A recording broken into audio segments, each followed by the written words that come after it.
একদিনে ডক্টর মোহাম্মদ ইউনূসের বিরুদ্ধে ৩টি রিট হলো হাইকোর্টে। একটিতে তার শাসনামল চ্যালেঞ্জ করা হয়েছে, অন্যটিতে চাওয়া হয়েছে সব কর্মকাণ্ডের তদন্ত। তবে সবচেয়ে আলোচিত হামের টিকার ব্যর্থতার দায় দিয়ে রিটে ইউনূস সহ সব উপদেষ্টার দেশ ত্যাগে নিষেধাজ্ঞার আবেদন করা হয়।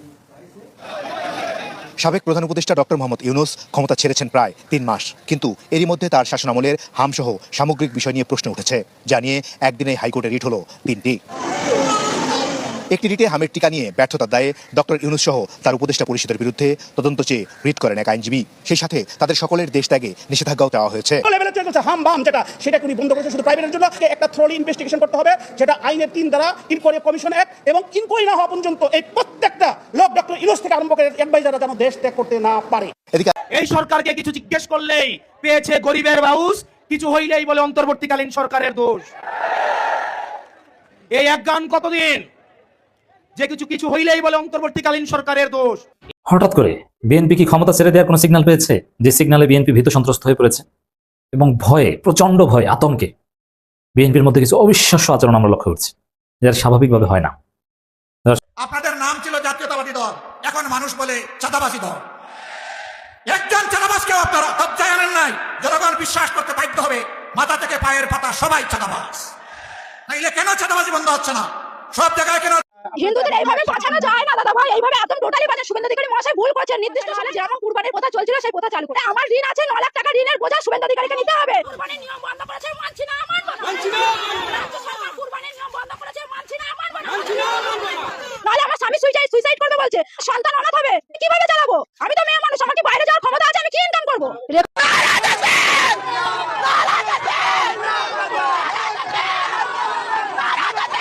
আর আমার সরকারকে বলবো, আপনারা যদি ভারতের আধিপত্য মেনে নেন, তার কথায় চলেন, ক্ষমতা ছেড়ে দেন।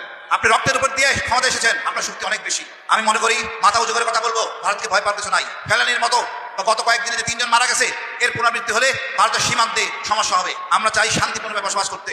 আমি ভারতের পররাষ্ট্র মন্ত্রণালয়কে বলতে চাই, ভারতে অবৈধভাবে বাংলাদেশের যারা বসবাস করছে অবশ্যই তাদেরকে আমরা ফিরিয়ে নিতে চাই, আন্তরিকতার সাথে ফিরিয়ে নিতে চাই। সর্বপ্রথম আমরা ওই টাকারি ফ্যাসিস্ট শেখ হাসিনাকে আপনারা পাঠিয়ে দিন, আমরা সুস্বাগত জানাই। কারণ 24-এর গণঅভ্যুত্থানের পরে হাজারো শহীদ পরিবার, হাজারো জুলাই যোদ্ধার পরিবার, বাংলাদেশের মানুষজন অপেক্ষায় রয়েছে গণকারী ফ্যাসিস্ট শেখ হাসিনার বিচার দেখার জন্য। আমাদের আসাম, আমাদের শুভেন্দু অধিকারী, তুমি যদি রাজনীতির নামে মুসলমান লিডারের সিদ্ধান্ত নিয়ে থাকো, তাহলে আমাদের কলকাতা আমরা নিয়ে আসবো। আমরা বাংলাদেশের ভারতীয় হাই কমিশনার ঘেরাও করবো। আমরা কোনো রকমের কোনো ছাড় দেব না। কিভাবে 71 টিভি চালায়, কোন আইনে চালায়, সেইটা আমরা মোকাবেলা করবো। আমি প্রাণপ্রিয় দেশবাসীর কাছে উদ্যত আহ্বান জানাবো, আমি জীবন দেওয়ার জন্য প্রস্তুত। আপনারা আমার পাশে থাকেন। ওই যে আমার পাশে বসবাস করে আমার ধানমন্ডিতে এই বাংলাদেশের সবচেয়ে বড় মাফিয়া, ওই ফ্রেশ গ্রুপের মুস্তফা কামাল 17 ফিট উঁচু ওয়াল করে কাশিম বাজারে কুটি বানিয়ে তার মেয়েদেরকে নিয়ে বসবাস করে। ওই এলাকায় মাদক বিরোধী কমিটি গঠন করবেন।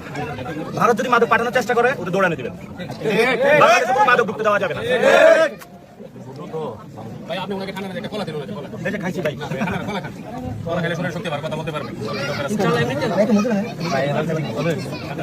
প্রধানমন্ত্রী তারেক রহমান সাহেবের শিক্ষা এবং দীক্ষা, এই দুটো বিষয় নিয়ে ভীষণ রকম বিতর্ক হচ্ছে। যারা পক্ষের লোকেরা বলার চেষ্টা করছেন যে তিনি দেশ বিদেশ থেকে যে শিক্ষা গ্রহণ করেছেন, দীক্ষা গ্রহণ করেছেন, পরিবার থেকে যে শিক্ষা গ্রহণ করেছেন, এটা কিয়ামত পর্যন্ত কোনো বিশ্ববিদ্যালয়, হার্ভার্ড বা কেমব্রিজে পড়ে এটা অর্জন করা সম্ভব হয় না। আসসালামু আলাইকুম প্রিয় দর্শক, নতুন একটা নিউজে সবাইকে স্বাগতম। প্রিয় দর্শক, ভিডিও শুরুতেই অনেকগুলো ভিডিওর অংশবিশেষ আপনারা ইতিমধ্যে দেখেছেন। দেখেই বুঝতে পারছেন আজকের ভিডিওটি কতটুকু গুরুত্বপূর্ণ এবং আকর্ষণীয় হতে চলেছে। চলুন কথা না বাড়িয়ে একটা লাইক দিয়ে সম্পূর্ণ ভিডিও দেখে আসি। তার আগে বলবো, যারা এখনও চ্যানেলটি সাবস্ক্রাইব করেননি তারা সাবস্ক্রাইব করে দিবেন, আর যারা সাবস্ক্রাইব করেছেন তাদেরকে অসংখ্য ধন্যবাদ। প্রিয় দর্শক, কথা বাড়াবো না, চলুন মূল ভিডিওতে চলে যাই। হঠাৎ করে বিএনপি কি ক্ষমতা ছেড়ে দেওয়ার কোনো সিগন্যাল পেয়েছে? যে সিগন্যালে বিএনপি ভীত সন্ত্রস্ত হয়ে পড়েছে এবং ভয়ে, প্রচন্ড ভয়, আতঙ্কে বিএনপির মধ্যে কিছু অবিশ্বাস্য আচরণ আমরা লক্ষ্য করছি, যার স্বাভাবিকভাবে হয় না। দর্শক, হ্যাঁ, বিএনপিকে ভয় ধরেছে, বিএনপি সরকারকে আতঙ্কে ধরেছে। বিএনপি সরকার প্রত্যেকটা এমপি মন্ত্রী তারা আতঙ্কগ্রস্ত। কখন ক্ষমতা চলে যায়, এমনকি অনেকে মনে করছে যে ক্ষমতা চলে যাওয়ার হুলিয়া জারি হয়ে গিয়েছে, ক্ষমতা ছেড়ে দেওয়ার সিগন্যাল তারা পেয়ে গিয়েছে। সবচেয়ে আতঙ্কটা কাজ করছে যুক্তরাষ্ট্র থেকে, কারণ আমেরিকার নীতি এটা যে তারা যাদেরকে ক্ষমতায় আনে, হ্যাঁ, কেউ যদি গণতান্ত্রিক ভোটে স্বাভাবিকভাবে ক্ষমতায় এসে যুক্তরাষ্ট্রের সাথে একটা চমৎকার সম্পর্ক রাখে, দ্যাটস ডিফারেন্ট, বাট সরাসরি যুক্তরাষ্ট্রের সাথে একটা গোপন চুক্তি করে যদি কেউ ক্ষমতায় আসে, মার্কিন ডিপ স্টেটকে ব্যবহার করে, তাহলে তারাই তাদের পতন ঘটায়। তো দর্শক, ইমরান খানের ক্ষেত্রে আমরা দেখেছি যে ইমরান খানের দল তেহরিকে ইনসাফ পার্টি যেভাবে উত্থান হয়েছে ওইভাবে উত্থান হওয়ার কথা ছিল না। জামাতের অনেক লোকজন, পাকিস্তান জামাতের ছাত্র সংগঠনের সাবেক কেন্দ্রীয় সভাপতি থেকে শুরু করে অনেকে, সাবেক সেনা অফিসার অনেকে, বিরাট বিরাট শক্তি ক্রিকেটার অনেকে ইমরান খানের দলে যোগ দিয়েছেন। এটা ছিল যুক্তরাষ্ট্রের মেটিকুলাস ডিজাইন একটা প্রজেক্ট। এক পর্যায়ে ইমরান খানকে ক্ষমতা এনেছে এবং যখন আমেরিকা মনে করেছে তাকে ক্ষমতা থেকে লাথি দিয়ে ফেলে দিয়ে ইমরান খানের জীবন তামাতামা করে দিয়েছে। ইমরান খানের জীবনে আর কোনো হোপ নেই। মার্কিন ডিপ স্টেট এভাবেই খেলে। তবে হ্যাঁ, মার্কিন যুক্তরাষ্ট্র যখন বিপদে পড়ে তখন এরকম খেলে, আর যতদিন বিপদে পড়ে না, তাদের দালালদেরকে পুষ্ট করে পালতে পারে, ততদিন পর্যন্ত ঠিক থাকে। এখন মার্কিন যুক্তরাষ্ট্র একটা ভয়ানক বেকায়দায় করেছে, ইরান ইস্যু নিয়ে। আর ট্রাম্প হচ্ছে পাগলা। ট্রাম্প কখন কি বলে আর কখন কি হয়ে যায় এটা কেউ নিশ্চিতভাবে বলতে পারে না। যে কোনো সময় কোনো অবরণ ঘটিয়ে দিতে পারেন, ট্রাম্পের ক্ষমতা চলেও যেতে পারে, বলা যায় না। তো এই বাস্তবতায় এমন এক পাগলাটে সরকারের সাথে এক গোপন চুক্তি নির্বাচনের আগে তিন দিন আগে ইউনুস, তারেক রহমান, খলিল রহমানের যোগসাজশে হয়েছে এবং সেই গোপন চুক্তির ফলে বিএনপি ক্ষমতায়, এবং সেই চুক্তি বিএনপি চাইলেও লঙ্ঘন করতে পারবে না, এবং সেই চুক্তির বিষয়ে এখনো বিএনপি সিক্রেসি মেনটেন করছে, কারণ সেই চুক্তি তো পার্লামেন্টে উত্থাপন করেনি, প্রথম অধিবেশন শেষ, অথচ নির্বাচনের 3 দিন আগে যে গোলামি চুক্তি, তাবেদারি চুক্তি, সেই চুক্তি কেন পার্লামেন্ট উত্থাপন করবে না? এখানে যুক্তরাষ্ট্রের বা ট্রাম্পের ইরান প্রজেক্ট ফেল করছে। সেই পরিস্থিতিতে, সামগ্রিক পরিস্থিতিতে দেশের ভিতরে মানুষ এই চুক্তির বিষয়ে জেনে গিয়েছে। তাতে যদি ওই চুক্তি থেকে বিএনপি সরকার বের হয়ে যেতে চায় তাহলে তাদের ক্ষমতা থাকবে না। তো এইগুলোতে বিএনপি সরকার প্রচন্ড আতঙ্কগ্রস্ত। কি হবে? ওই চুক্তির বিষয়ে জামাত জানে, একদম জানে না তা না, কারণ আমির জামাত বলেছেন যে তিনি জানতেন না। যদি তাকে না জানিয়েই করা হয়ে থাকে তাহলে জামাত কেন ওই চুক্তির বিরোধিতা করছে না? যে চুক্তির বিরুদ্ধে পার্লামেন্টে বা অন্য কোথাও জামাত কোনো বক্তব্য দিচ্ছে না, কোনো স্টেটমেন্টও নাই। অতএব আনুষ্ঠানিকভাবে না জানলেও কোনো না কোনোভাবে জামাত জানে। তো এই জায়গায় জামাত জানে, এখন জামাত যদি সেই চুক্তির বিরোধিতা করে, বিএনপি বেকায়দা করবে, এবং আরো নানান গোষ্ঠী এই চুক্তির বিরুদ্ধে লেগেছে। তাতে বিএনপি সরকার আতঙ্কগ্রস্ত হয়ে পড়েছে। এরই মধ্যে জামাত, এনসিপি রাজপথে আন্দোলন করে, পার্লামেন্টে অসাধারণ ভূমিকা পালন করে বিএনপিকে কঠিন চাপে রাখতে পেরেছে। বিশেষ করে বিএনপির যে কিছু মানবাধিকার লঙ্ঘন, সরকারের বিরুদ্ধে 2 একটা কথা বলেছে, চিফ হুইপ বা যে কোনো একজন ব্যক্তিকে 2 একটা গালি দিয়েছে বা তার কার্টুন শেয়ার করেছে, পুলিশ ধরে নিয়ে গিয়েছে। মানে এই যে আবার ফেসিবাদে আমল ফিরে এসেছে, এটা জামাত, এনসিপি ভালোভাবে ব্র্যান্ডিং করতে পেরেছে। প্রথম কথা, সেটা পার্লামেন্ট উত্থাপন হয়েছে এবং দেশি বিদেশি মানবাধিকার সংস্থাগুলোর কাছে এই রিপোর্ট পৌঁছে গিয়েছে যে বাংলাদেশে আবার সেই ফেসিবাদে আমল চলে এসেছে। এখানে ফেসবুকে পোস্ট দেওয়ার কারণে গ্রেপ্তার হতে হয়। মানে এই যে বিএনপি কিছু আকাম করেছিল, এটা হজম করতে পারেনি। সংবাদ মাধ্যমকে যেভাবে টুটি চেপে ধরার চেষ্টা করেছিল, এটা পেরেছিল, কারণ সমস্ত সংবাদ মাধ্যম বিএনপির দখলে। বাট প্রথম আলো, ডেইলি স্টার, তারা কিন্তু অন্য বিষয়, তারা বিএনপির দখলে না। তারা যখন মনে করেছে বিএনপিকে সার্ভিস দিয়েছে, এখন মনে করছে যে মার্কিন যুক্তরাষ্ট্রের সাথে গোপন চুক্তি দিয়ে বিএনপিকে বেকায়দায় ফেলবে, এখন বেকায়দায় ফেলবে। এটা হচ্ছে প্রথম আলো, ডেইলি স্টার। প্রথম আলো, ডেইলি স্টার বিএনপির চাইতে অনেক শক্তিশালী।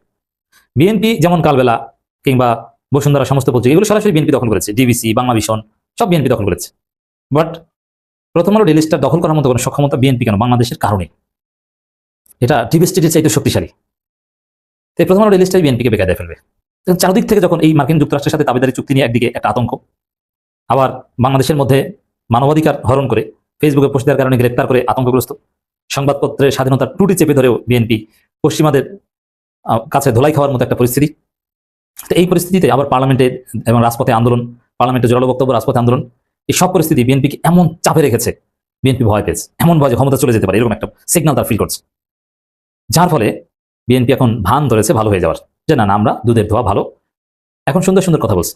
এখন বিএনপি নেতারা প্রকাশ্যে বলছে না, এরকম কেউ কিছু বললে যে পুলিশ দিয়ে ধরাতে হবে, এটা যেন না হয়, এটা করার জন্য ভাই আপনারা সমালোচনা করেন। এমনকি আমাদের দেখলেও আমাদের সাথে নানান জায়গায় দেশে বিদেশে বিএনপির এমপি, মন্ত্রী, এদের অনেকের সাথে দেখা হয়ে যায়। এরা অনেকে বলেন যে ভাই আপনারা সমালোচনা করেন, আপনারা যতবার সমালোচনা করেন কিচ্ছু হবে না, এটা আমাদেরকে এনশিওর করেন। কেন? ওই যে চাপ খেয়েছে, ডলা খেয়েছে চারদিক থেকে। কয়েকদিন আগে একটু ফেসিস্ট ভাবছিল, না এটা সহ্য করা হবে না, এই সেই, আমরা আঙ্গুল চুজবো। এখন তাদের গলা শুকিয়ে গেছে। দেখেন, নজরুল ইসলাম খান বিএনপির একজন সিনিয়র নেতা এবং তারেক রহমানের উপদেষ্টা, তিনি বলছেন স্বৈরাচারী আচরণ করলে বিএনপির বিরুদ্ধেও ব্যবস্থা। বুঝতে পারছেন? স্বৈরাচারী আচরণ করলে বিএনপির বিরুদ্ধেও ব্যবস্থা। এমনকি থানা, পুলিশ, বিভিন্ন জায়গায় যে বিএনপির যে খবরদারি, এগুলো কিছুটা লাগাম টেনে ধরার চেষ্টা করছে। এই যে বিষয়গুলো, এগুলো কিন্তু অবিশ্বাস্য। যেমন বিএনপির নেতারা যেন থানায় যে খবরদারি করতে না পারে, এই বিষয়ে নির্দেশনা চলে গেছে। থানা, পুলিশ নিজেদের মতো কাজ করবে, ভেরি ইম্পর্টেন্ট। এবং বিএনপি স্বৈরাচারী আচরণ করলে তাদের বিরুদ্ধে ব্যবস্থা। এত ভালো হলো কেন? আরো নানান জায়গায়, এবং সমালোচনা করলে ফেসবুক পোস্টের মাধ্যমে কাউকে গ্রেপ্তার করা যাবে না, এত ভালো হলো কেন?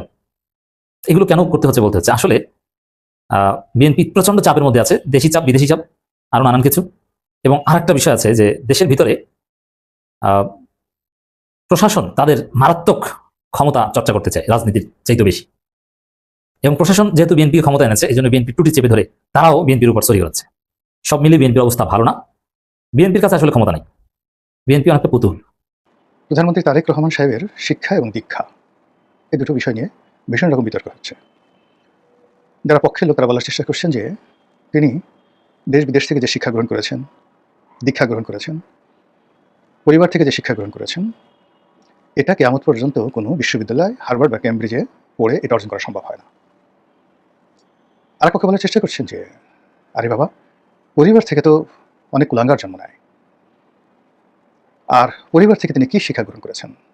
পরিবারের মধ্যে তো এরকম তাকে শিক্ষা দেওয়ার মতো শিক্ষিত লোকজন থাকা লাগবে, পিএইচডি ডিগ্রি হোল্ডার থাকা লাগবে, পরিবারের মধ্যে এরকম জ্ঞানী গুণী দার্শনিক চিন্তা চেতনাওয়ালা সফল মানুষ থাকতে হবে। তো তার পরিবারের মধ্যে কয়জন কবি আছেন, কয়জন সাহিত্যিক আছেন, কয়জন প্রতিষ্ঠিত শিল্পপতি আছেন, কয়জন রাজনীতিবিদ আছেন? এখন তিনি যে জিনিসটা পেয়েছেন সেটা হলো তার বাবার একটা লিগেসি। কিন্তু তার বাবার কাছ থেকে যদি তিনি সেই শিক্ষাটা গ্রহণ করতেন, তিনিও তো আর্মিতে চান্স পেতেন, তিনিও তো সেই ব্রিটিশ রয়্যাল আর্মি থেকে ডিগ্রি নিয়ে সেনা কর্মকর্তা হতে পারতেন, রাজনীতিবিদ হতে পারতেন। তার মায়ের কাছ থেকে তিনি যদি শিক্ষা গ্রহণ করতেন, তাহলে তার মায়ের যে ক্যারেক্টারিস্টিক্স, যে চরিত্র, ব্যক্তিত্ব, তার যে আভিজাত্য, সেই জিনিসগুলো তার মধ্যে দেখা যেত। তো সেগুলো কি আছে? এই প্রশ্নগুলো আলোচনা হচ্ছে। তারেক রহমান সাহেবের যারা পক্ষের লোক তারা বলার চেষ্টা করছেন যে পৃথিবীর বড় বড় যারা শাসক তারা সবাই তো আসলে, অনেকে তো অক্ষর জ্ঞান ছিল না। সম্রাট আকবরের কি অক্ষর জ্ঞান ছিল? কিন্তু তিনি তো ইতিহাসের বা মহাকালের সবচেয়ে সেরা বাদশাদের অন্যতম। তো সেখানে তারেক রহমান সাহেব ইন্টারমিডিয়েট পাস করেছেন, এটাই তো অনেক বেশি। কিন্তু তো ইন্টারমিডিয়েট পাস না করে যদি নিরক্ষর থাকতেন তাহলে তো তার আকবর হওয়ার সুযোগ ছিল। কিন্তু আমাদের এই বাংলাদেশে তো বহু মানুষ যারা এমএ পাস করেছেন, তারপরে দেশ দুনিয়া ভেজে ভেজে খেয়েছেন, তারা তো মানে একেবারে গুল্লাসুট খেয়ে এইরকম ইন্টারমিডিয়েট পাস তারেক রহমান সাহেবের পায়ের কাছে শুয়ে তার জুতা চাটার জন্য অতীত যেভাবে চেটেছেন এখনও চাটছেন।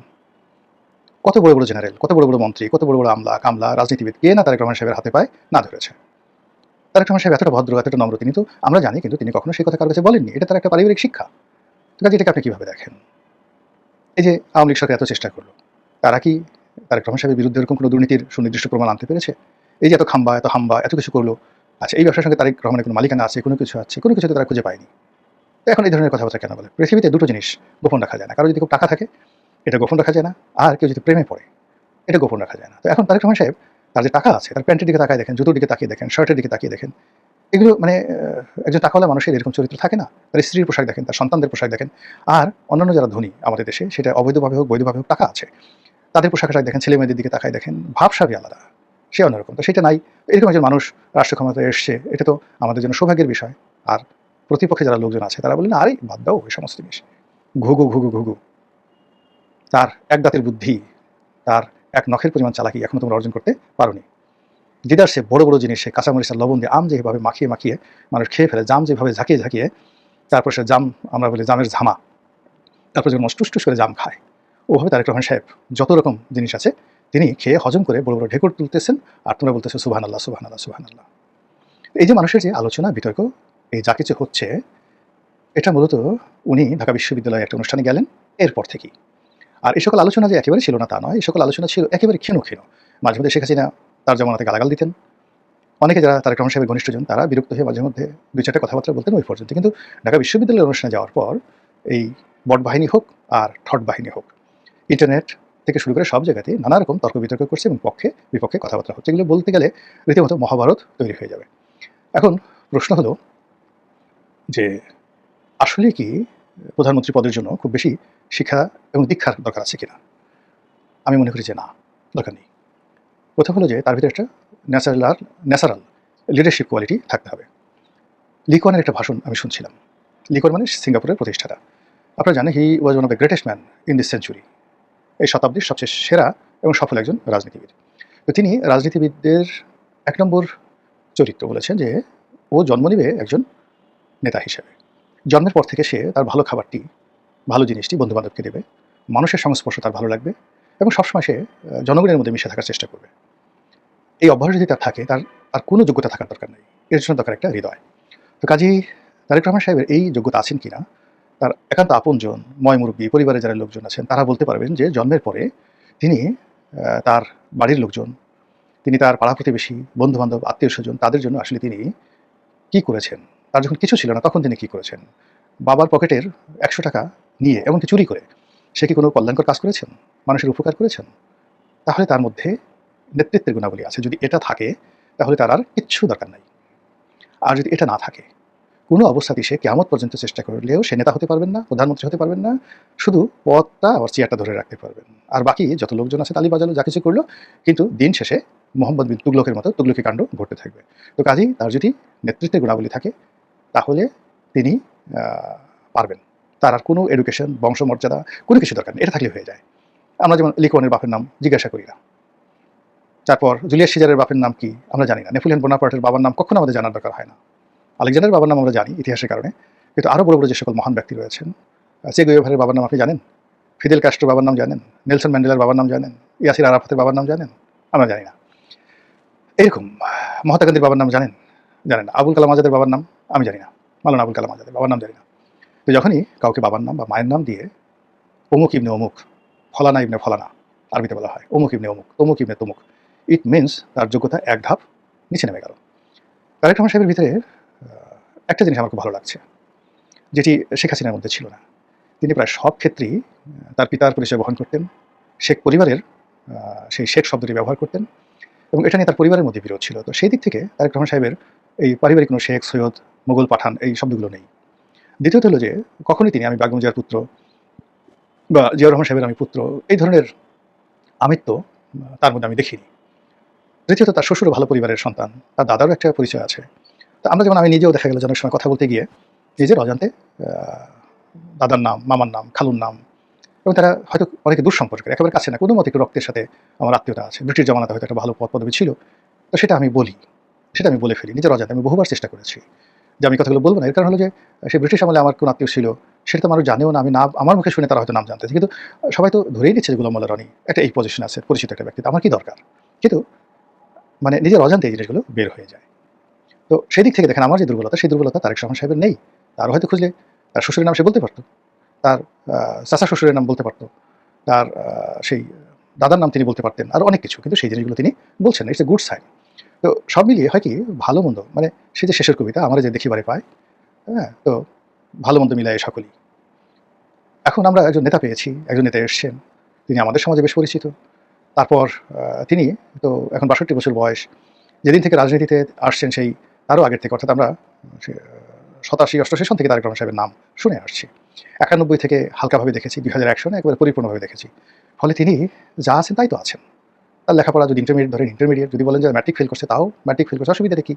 তো বাংলাদেশে তো ডক্টর মোহাম্মদ ইউনূসের মতো লোক, আলী রিয়াজের মতো লোক, এরা তো পাস বাদ রাখে নাই, ফং পাস ছাড়া আর তাদের দেশে গিয়ে একটা পিএইচডি ডিগ্রি আনা ছাড়া মোটামুটি ডক্টর মোহাম্মদ ইউনূসের ক্যাবিনেটে এই দুনিয়ার যত ডিগ্রিধারী লোক আছে, কেউ মুখ বাঁকা করে ইংরেজি বলেন, কেউ ঘাড় বাঁকা করে চলাচল করেন, কেউ পাছা দুলিয়ে সেই ঘোড়া যেভাবে চলে ওইভাবে মানে নিজের বুদ্ধি যে সব পাছার উপরে এসে গেছে, নিতম্বের উপরে বুদ্ধি থক থক থক থক করে, এরকম লোক নিয়েও তো তিনি একটা ক্যাবিনেট গঠন করেছেন। বড় বড় বুদ্ধিজীবী, বিশাল পেট, বিশাল গলা, বিশাল টাক দেখলে মনে হয় যে আরে বাবা রে বাবা, এত সুন্দর মানুষের টাক হতে পারে। এরকম বড় বড় অর্থনীতিবিদদেরকে নিয়েও তিনি ব্যাঙ্গুলোকে ডুবে গেছেন ডক্টর মোহাম্মদ ইউনূস। এবং সেই যোগ্যতা নিয়ে, নোবেল পুরস্কার নিয়ে, সব কিছু নিয়ে তারেক রহমান সাহেবের জন্য একটা ট্রফি তৈরি করে সেই ট্রফিটা লন্ডনে তার হাতে অর্পণ করে দিয়ে বাবারে আমাকে বাঁচান। তাহলে এখানে বিদ্যার কী লাভ হলো, বুদ্ধির বা কী লাভ হলো, কানেক্টিভিটির কী লাভ হলো? তো এই যে একটা তারেক রহমান, তিনি সেই সব আগের কথা বাদ দেন, যদি আমরা 2001 থেকে আজকের দিন পর্যন্ত ধরি, 28 বছর ধরে তিনি ন্যাশনাল পলিটিক্সে তিনি আসলে কিং মেকার। তো সেই কিং মেকার যে মানুষটি আমরা দেখে আসছি, তো এই সময়ের মধ্যে তো আমার অনেকে কুতুবে রব্বানি, হ্যাঁ, তালেবানি কুরকুরানি, হ্যাঁ, জালেবানি ফুরফুরানি, আমরা জান্নাতের টিকিট থেকে শুরু করে সেই কী বলবো, তেল ছাড়া বাবা ভান্ডারি, তেল ছাড়া চলে না রেলগাড়ি, কত কিছু, দেওয়ানবাগি, অমুকবাগি, আমাদের তো অলি আল্লাহ গাউস কুতুবের অভাব ছিল না।